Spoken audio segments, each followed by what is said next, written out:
So what strategy is Elon Musk using when he's trying to redevelop the features for Twitter? Tune in to learn more about design thinking and why I believe this is the strategy he's using to better improve the features and user experience for Twitter.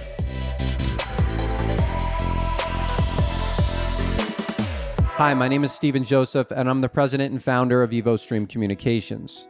Today I'm going to talk about why I believe Elon Musk uses a strategy called design thinking when he's rolling out his new features and trying to improve the user experience for Twitter. So what is design thinking? In general, design thinking is a less linear, more iterative process to define and improve the user experience for a product that you're rolling out.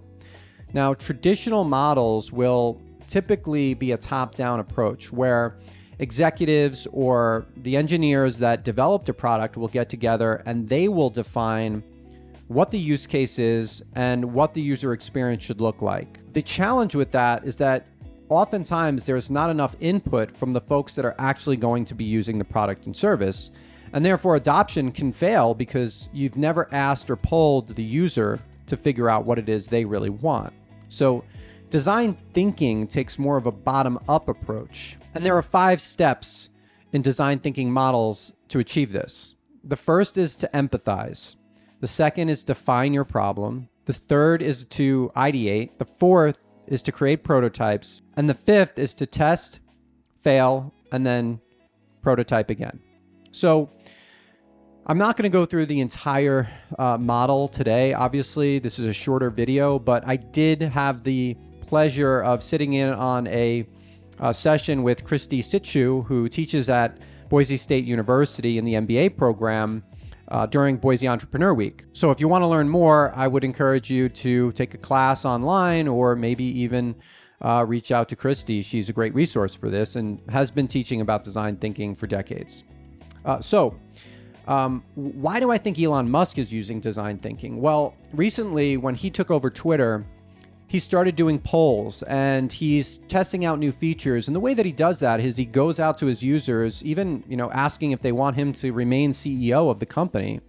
And he tries to quickly find out what it is they're thinking and their expectations are of the product. Now, some people may think that this is a disorganized approach. However, the method, again, is nonlinear and it does cut out the middlemen. So rather than him go to a team of engineers who have already developed a product that may or may not be specifically what the user is looking for, or the user base has changed, right? He goes directly to the user and he tries to start to figure out where the gaps are and how he can improve the product. So he'll say, we're going to test out this new feature for a week and let us know what you think. And then he'll do a poll. So these are ways that he's prototyping, right? And through that process, he's going to more quickly figure out what it is the product needs to change and improve in order to satisfy his clients and his customer base. So that's why I believe that Elon Musk is using this strategy in order to improve Twitter. And there's so many different opportunities in business, not just if you're developing a product or you're a designer, to use the design thinking model to improve the experience of your customers. So one of the techniques I'll talk about today that I think is very easy for us all to adopt is called the 5 whys. So the 5 whys is just a strategy of questioning, which really digs into the ultimate root cause of a challenge. Here's an example. As many of you know, I use this product. It's called the Remarkable. It's a digital notepad.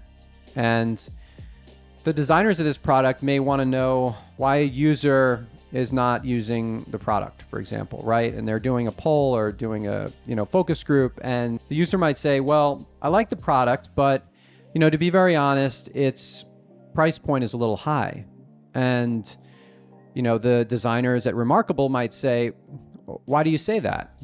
And the user might say, well, for $500, I could probably get an iPad.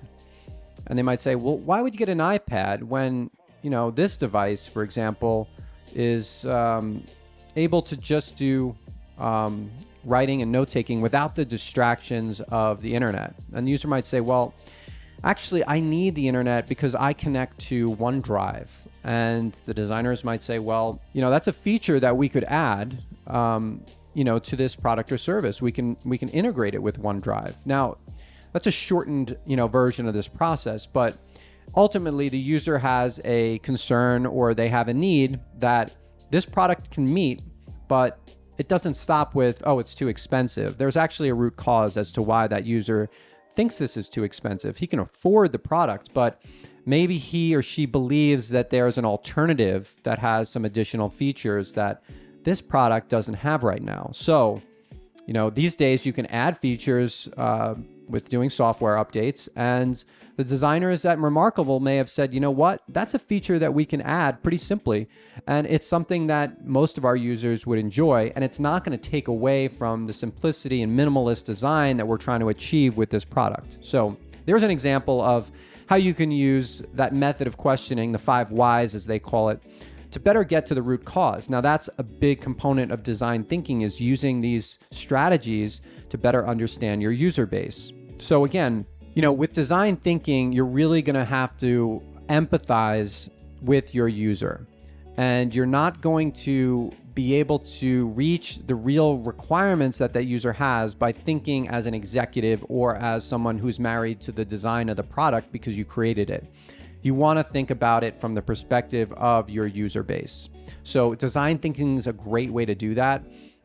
You have to prototype, you have to fail, prototype again, fail, continue to poll. It's a process that's repetitive, of course, and ultimately will result in quicker adoption once you actually do roll the product out. Now, I practice, a similar model called Kaizen, which is continual improvement. I've talked about this in past, and I think design thinking sort of replicates that type of strategy when you're trying to make improvement to process. Again, like Kaizen, it's a less linear process, and it's much more bottom-up approached than top-down when it comes to developing the features and functionality that you believe you need in your product without polling and really understanding the user base. So again, for more on design thinking, Christy Situ, who I was able to have the pleasure of sitting in on, gives a course at Boise State University in the MBA program, and I'm sure there's plenty of opportunities to learn about this online, but